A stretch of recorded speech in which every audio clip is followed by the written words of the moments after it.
내 양들은 내 목소리를 알아듣는다. 나는 그들을 알고 그들은 나를 따른다. 나는 그들에게 영원한 생명을 준다. 그리하여 그들은 영원토록 멸망하지 않을 것이고 또 아무도 그들을 내 손에서 빼앗아가지 못할 것이다. 그들을 나에게 주신 내 아버지께서도 누구보다도 위대하시오. 아무도 그들을 내 아버지의 손에서 빼앗아갈 수 없다. 아버지와 나는 하나다. 주님의 말씀입니다. 모두 앉아 주십시오. 찬미 예수님, 오늘 성소주일이고 또 예전에는 착한 목자주일이라고 불렀습니다. 우리 소리를 영어로 뭐라 그러죠? 사운드라고 불러요. 근데 이 소리는 별의별 소리가 다 있죠.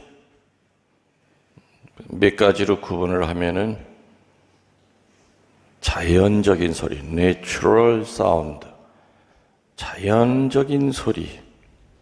뭐 어떤 거 있을까요? 뭐 많죠. 바람 소리, 새 소리, 시냇물 소리, 나뭇잎이 흔들리는 소리, 뭐 많이 있을 거예요. 천둥 치는 소리, 빗방울 떨어지는 소리. 이거 전부 다 사람이 억지로 만드는 소리가 아니라 자연적인 소리예요.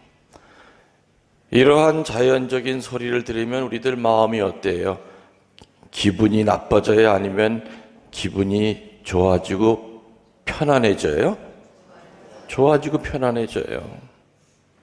그래서 이 자연적인 소리를 듣고 기분이 상했다는 사람은 정신병원에 가야 돼. 그래요, 안 그래요?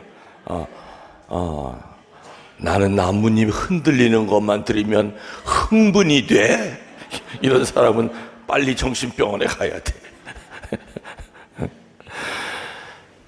또 이제 만들어낸 소리가 있죠. 인공적인 소리. 뭐 있을까요? 자동차 엔진 소리. 그죠? 시계 초침 소리. 째깍. 또 뭐 있을까요? 신발 끄는 소리. 또 뭐 있을까요? 휴대폰, 그렇지. 삐리리 까똑. 그 전부 다 인공의 소리죠? 인공의 소리. 그러면은 방귀 소리는 어디에 속할까요? 자연의 소리에 속할까요? 인공의 소리에 속할까요?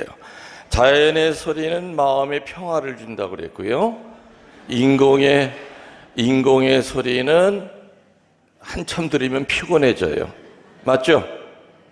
그래서 여러분들 중에 뭐 이렇게 음악에 관심이 조예가 있는 분들도 계시겠지만은 오디오도 보면은 우리 옛날에 LP 음악이 있죠. 지금은 전부 다 CD 아니면 USB. 근데 LP 음악은 하루 종일 들어도 오히려 더 힘이 기를 받는데 CD라든지 이렇게 인공적으로 만든 그런 음들, 나쁜 음들은 귀는 그거를 못 느끼지만 우리 몸은 느끼기 때문에 차 안에서도 뭐 CD라든지 USB 같은 거 뭐 한참 들으면 빨리 피곤해져요.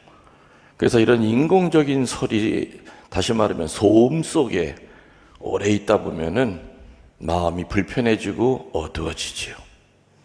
자, 그러면 조금 아까 내가 질문했잖아요. 방귀 소리는 어디에 속해요? 자연의 소리예요? 아니면은 인공의 소리예요? 뭐 자연의 소리라고 하는 분도 있고 인공의 소리라는 분도 있고. 자연의 소리 들으면 평화로워져야 돼요. 하긴 뭐 방귀도 지가 끼면 지는 평화롭겠죠. 근데 옆에 있는 사람은 옆에 있는 사람은 괴롭죠. 방귀도 보면 또 종류가 다양하죠. 뽕 하는 이렇게 사운드가 큰 방귀는 듣기는 그래도 냄새는 없어. 근데 이 거의 화생방경보 수준에 나는 방구들은 거의가 소리가 안 나. 옆에 사람 다 기절해 있잖아요. 이 방귀는 자연의 소리가 아니라 저는 인공의 소리 쪽으로 봐요. 또 사운드 가운데서 또 하느님이 내시는 소리가 있죠. 하느님만이 내실 수 있는 소리가 있어요.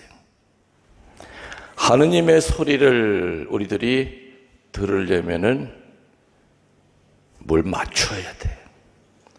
아무리 좋은 라디오라 하더라도 정말 방송국에서 내보내는 그 선명한 음악을 들으려면 뭘 맞춰야 돼? 주파수를 맞춰야 돼. 그죠? 주파수가 안 맞으면 그냥 잡음밖에 안 들려요. 방송국에서 아무리 깨끗한 클래식 음악을 내보내도 바이올린 소리가 바이올린 소리로 안 들리고 찌지찌지찌 거리기만 해요. 하느님이 우리들에게 계속해서 소리를 보내세요. 그러니까 하느님과 우리 사이에 주파수가 딱 맞아야지. 주파수를 맞춰야만 하느님의 사운드, 하느님의 소리를 들어요. 그 주파수가 뭐냐? 전통적으로 네 가지 주파수가 있죠. 첫 번째, 양심이라고 하는 주파수가 있어요. 양심의 소리를 들어야 돼요. 맞죠? 근데 이 양심은 자꾸 세월이 갈수록 변질돼요? 변질이 안 돼요? 변질이 돼요. 변질이 돼. 그래서 주일날 오기 싫어도 열심히 나와서 그래도 사제 강론을 들으면 자꾸 때가 끼는 양심이 자꾸 좀 딱 껴서 나가. 자꾸 나가. 자꾸 말씀 들으려는 거죠. 양심이라고 하는 거는 자꾸만 자기 합리화를 시켜요. 처음에 우리 그런 말 있지 않습니까? 바늘 하나 훔칠 때는 그냥 가슴이 두근두근두근 대. 나중에 이제 이 도둑질하는 것이 이제 이게 단수가 커지면은 나중에는 석 끌고 나오면서도 남의 집에 들어가서 휘파람 불면서 끌고 나온단 말이야. 그 사람 양심이 애초부터 그렇게 석 끌고 나오면서 휘파람 불던 양심이 아니었어요. 시작은 바늘 훔칠 때는 바늘 하나 훔쳐놓고 다른 사람 지우개 하나 훔쳐놓을 때는 가슴이 두근두근 된다. 그래서 양심이라고 하는 것은 환경에 따라서 자꾸 퇴색이 되고 때가 묻어요. 양심이라고 하는 이 주파수가 하느님의 소리의 기본적인 사운드예요. 성당에 다니든 안 다니든 불교 신자든 뭔 신자든 다 양심 있어요, 없어요? 있어요. 독재자들 다 양심이 있죠? 자기 권력을 유지하기 위해서 사람 많이 죽였지 않습니까? 자기들도 양심이 있어요. 근데 자기 식대로의 양심을 만들어 살아가는 거겠죠. 또 하느님의 소리를 듣는 두 번째 주파수는 체험이죠. 사건이에요. 근데 이 사건은 기쁜 사건보다는 처절하게 가슴 아픈 사건을 통해서 그런 사건을 겪을 때마다 하느님께서 소리를 주세요. 당신의 소리를 주세요. 또 세 번째 주파수는 뭐냐? 하느님과 우리 사이의 주파수는 성사생활이에요. 성체와 고백성사를 통해서 하느님의 목소리를 우리는 듣지요. 네 번째 주파수는 말씀이에요. 사제들의 강론, 어떻게 하다 우연히 들은 평화방송 어느 신부님 이름도 모르지만은 차 안에서 들은 그 밑줄 한마디가 눈물을 펑펑 나게 한단 말이에요. 말씀이. 이렇게 하느님과 우리 사이에는 양심이라고 하는 주파수, 십자가라고 하는 체험, 성사라고 하는 주파수, 또 말씀이라고 하는 주파수를 통해서 끊임없이 당신이 하고 싶은 말을 계속 하시죠. 열심히 잘 살고 있을 때 하느님의 소리를 들으면 힘이 날까요, 안 날까요? 더더욱 힘이 나지만 하느님과 멀리 떨어져 있을 때에는 하느님의 소리를 어떻게 우연찮게 들으면은 두려움이 와요. 그리고 그 소리를 안 들으려고 귀를 막으려고 피하지만 겸손하게 받아들이면 오히려 성인의 삶으로 바뀐다. 냉담하고 있다가 정말 눈물 콧물 흘리면서 성사를 보고 20여 년 만에 하느님 앞에 무릎을 꿇고 다시 교회를 찾아왔어요. 고백성사 할 때 하느님의 목소리를 들어요. 어느 신부님의 강론을 듣고 정말 자기 삶을 뒤돌아보죠. 어느 성인은 냉담자를 가리켜서 마른 장작이라고 그랬어요. 불 한 번 붙으면 뜨거운 거예요. 다시는 절대로 냉담자로 돌아가지 않는다는 거죠. 하느님의 소리 가운데 또 특별히 보이스라고 하는, 보이스는 우린 특별히 입에서 나오는 소리를 보이스라고 그래요. 스페셜한 보이스가 있어요. 특별한 부르심이 있어요. 나나 여러분이나 여기 예비자들 빼고는 다 세례 받았어요, 안 받았어요? 세례 받으셨죠?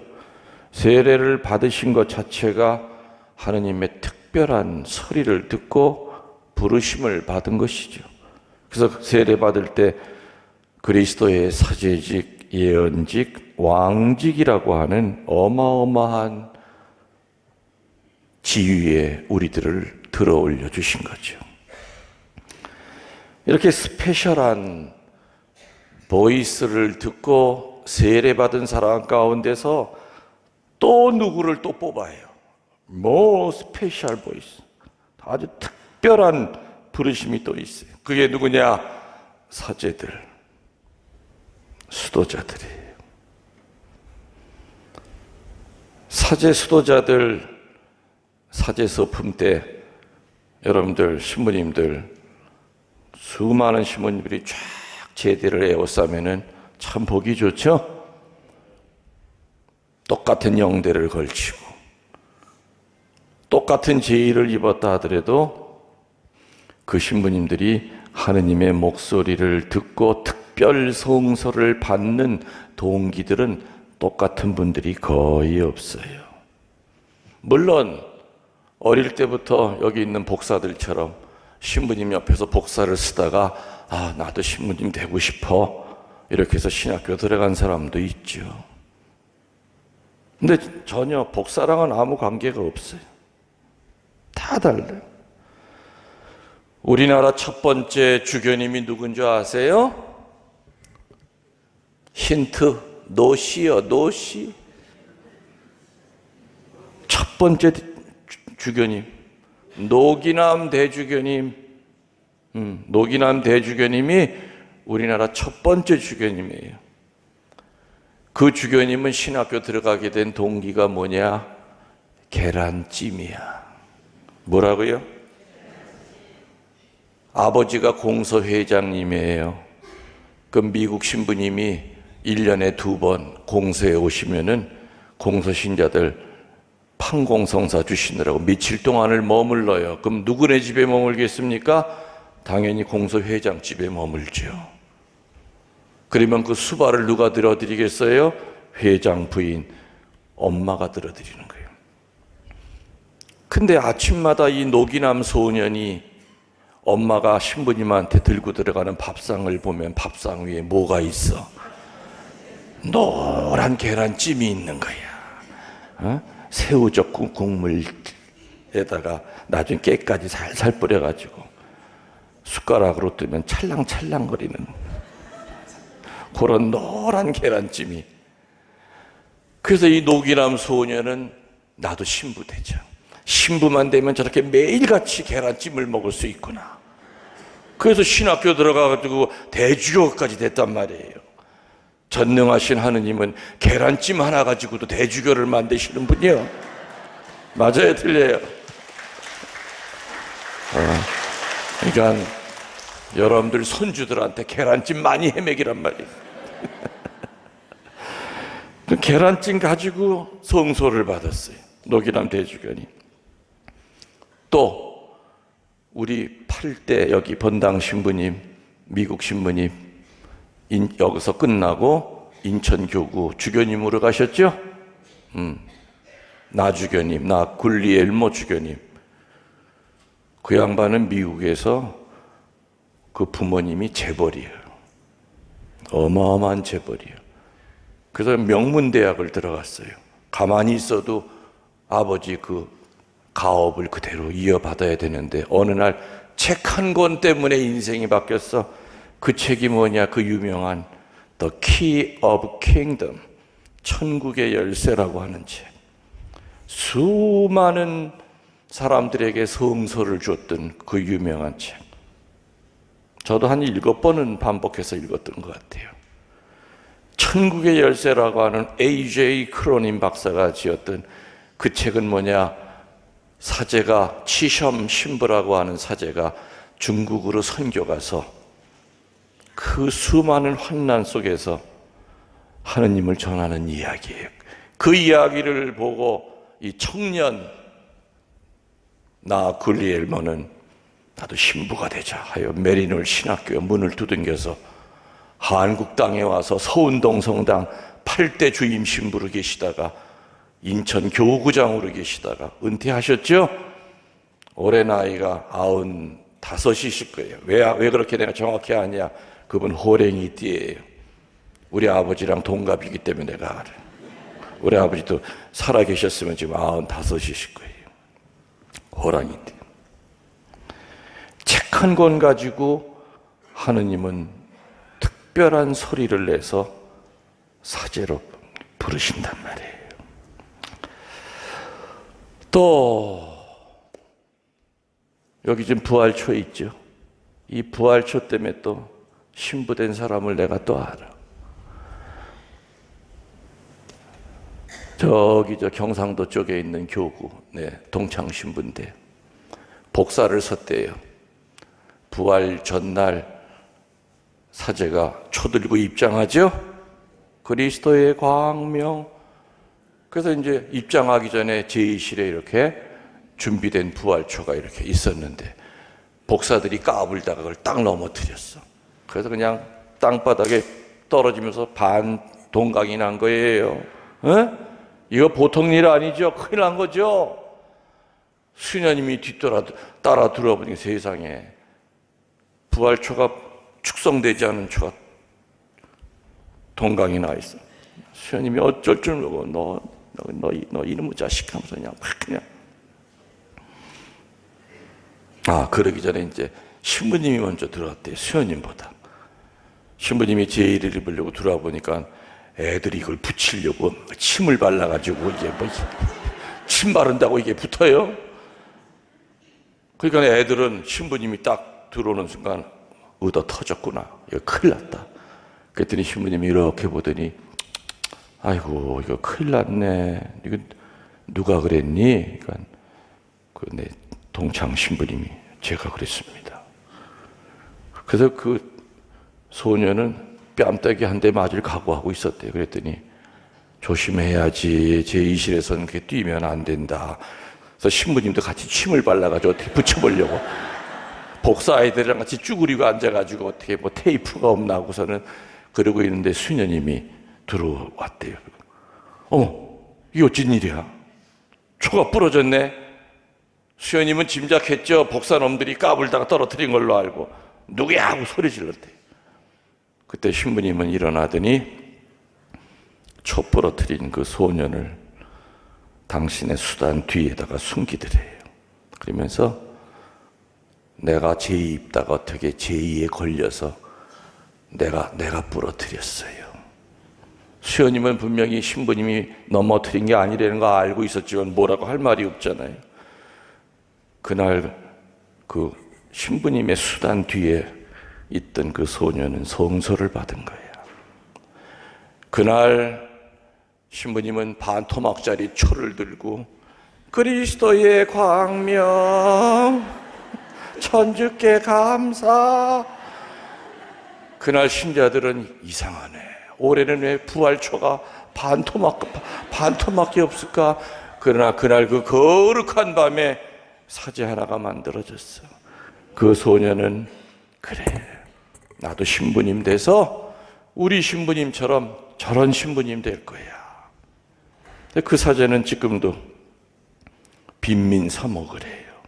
정말 어려운 사람들 도와주려고 애쓰고 다니는 정말 착하고 선한 목자로 살아가. 그 하느님께서는 이 동강이 난 부활초 가지고도 그렇게 거룩한 사제를 만드신단 말이에요. 그 때문에 아무튼 다 달라. 뭐 제가 신학교 들어가게 된 거는 뭐 거의 다 아실 테니까 그건 이제 생략하고, 아무튼 환난의 시대에 사제들은 살아가고 있습니다. 점점 더 사제 생활하기가 어려워지죠. 그리고 또 아이들이 하나 많아야 둘이다 보니까 제대로 된 인성교육이 집에서 안 될 때가 많아요. 잘못되고 삐뚤어지고 정화되지 않는 그 부모에게서 이미 받아야 될 그 인성이 제대로 교육 못 받고 신학교 들어가서 그것이 정리가 되느냐? 아니에요. 신학생 때는 남들 공부하는 척하면 되고 기도할 때 기도하는 척하면 시간 지나면 신부 돼요. 그 지도 신부가 그 뱃속을 다 어떻게 들여다봐. 신부 딱 되고 나면 나 이제 졸업했어. 그 원래 인성이 드러난단 말이에요. 그래서 정말 이 환난의 시대일수록 거룩한 성인 사제가 많이 나와야 되는데 여기저기 교구에서 들려오는 얘기 들으면 너무너무 쉽게 사제직을 버리는 사람들이 많으니까, 특히 젊은 사람들이. 그래서 오늘 위기를 겪고 있는 사제들을 위해 기도해 주시는 날이에요. 무슨 얘기인지 아시죠? 이 환난의 시대에 양들을 끌고 갈 목자가 반드시 있어야 돼요. 맞죠? 근데 그 목자를 거꾸로 틀리려고 하는 그 어둠의 세력들이 얼마나 많아. 마귀들이 수단 방법을 안 가리고 사제를 거꾸로 틀리려고 한단 말이에요. 사제 하나가 무너지면 교구 전체가 다 흔들려야 해요. 그래요, 안 그래요? 그래요. 어느 본당에서 사제가 환속을 하면 한 세대 동안은 그 성당에서 성소자가 안 나온대요. 그만큼 충격이 큰 거예요.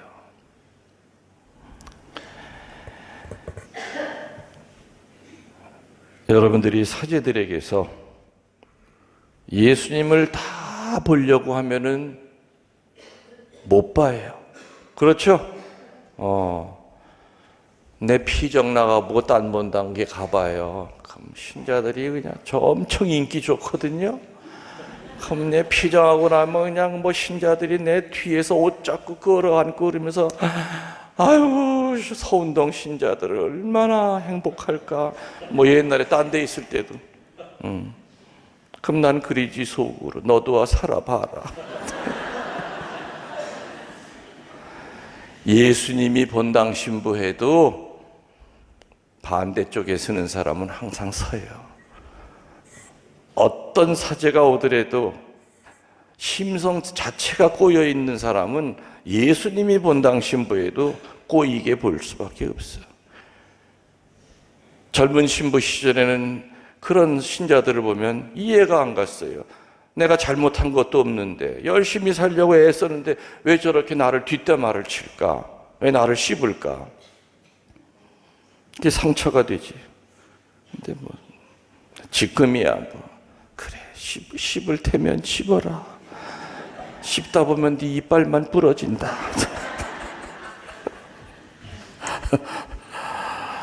세월이 약이다. 그럴 때가 있죠. 어떤 신부님은 예수님의 기도하는 모습 열심히 보여주는 신부님이 있고, 어떤 신부님은 가정방문 열심히 다니는 사제가 있고, 어떤 신부님은 예수님의 입을 보여주는 사제가 있고, 또 어떤 신부님은 예수님의 그 착한 모습을 보여주는 신부님이 있고. 여러분들이 이제껏 많은 신부님들 겪었죠? 우리 성당에 있다가 다녀간 아무개 신부님을 생각하면 그분의 제일 예수님 닮은 게 뭐가 떠오를 거예요. 그 조각조각들 버리지 말고 잘 가지고 계세요. 나중에 여러분들이 세상 떠날 때쯤에 세상 정리할 때 내가 이제껏 알던 신부님들의 그 예수님의 모습을 하얀 도화지에 놓고 하나씩 붙여보세요. 그러면은 예수님 모습이 하나 만들어질 거예요. 그래서 사제들은 사제 혼자가 예수님을 다 못 보여줘요. 그래서 여러분 본당 신부에게서 예수님의 모습 한 가지만이라도 발견할 수 있다면 그 사제는 성인 사제다. 목자의 의무와 또 목자의 사랑이 어느 때보다도 필요한 시대입니다. 그래서 제가 늘 그러죠. 지금 시대는 똑똑한 신부들 필요한 시대가 아니다. 거룩한 사제가 필요한 시대고, 지금 시대는 능력 있는 수녀들이 필요한 시대가 아니라 어떤 수녀? 거룩한 수녀가 필요한 시대고, 지금 시대는 재주 많은 평신도들이 필요한 시대가 아니라 거룩한 평신도가 필요한 시대다. 어둠을 이길 수 있는 건 거룩한 분이에요. 머리 가지고는 어둠을 못 이기고, 의지 가지고도 어둠을 못 이기죠. IQ 높다고 해서 마귀한테 휘둘림을 안 당하는 거 아니라는 거죠. 여러분 주변에 여러분이 아는 신부님들 인간적으로 약한 모습 보이고, 혹시 그 신부님에게, 그 신부님들에게 상처받은 게 있다면은 바로 그 순간이야말로 그 사제에게 돌을 던지는 순간이 아니라 그 사제를 위하여 피눈물 흘려가면서 기도해야 되는 순간이다. 사제 하나 만드는 게 얼마나 힘이 듭니까? 힘들죠. 사제로 사는 건 더 힘들어요. 숨 끊어질 때까지. 내가 입고 있는 이 제의가 83년 5월 14일 날 사제 소품 때 입었던 36년 된 제의예요. 이 제의 입고 관 속에 내가 들어가야 되거든요. 들어가야 돼. 관 뚜껑 딱 닫히는 순간까지 아무도 안심 못해. 그래서 성소는 죽을 때까지 확인해 가는 거예요. 다짐하고 또 결심하고 또 결심하고.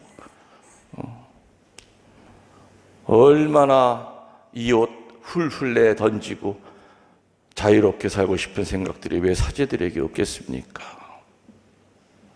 그럴 때마다 그래, 지금 이 순간에도 나를 위해 묵주 기도하고 있을 할머니들이 있지. 교우들이 지금 이 순간에도 나를 위해 기도하고 있지. 내가 이렇게 얘기하는데도 기도 이제 앞으로 안 할 사람이 있을까?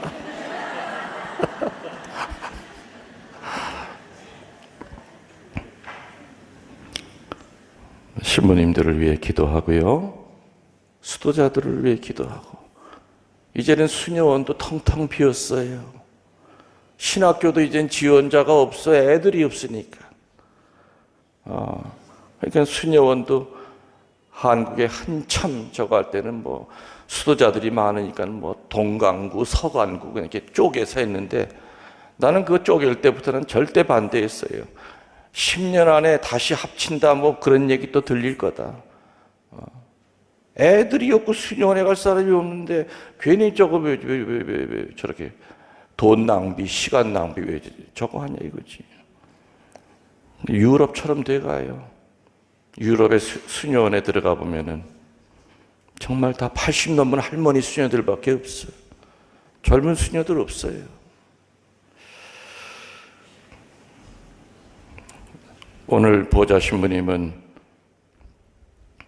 초등학교, 중고등학교 아이들 데리고 어디 갔을까요? 신학교 갔어요. 버스 한 차 빌려가지고 오늘은 신학교가 개방이 되는 날이죠.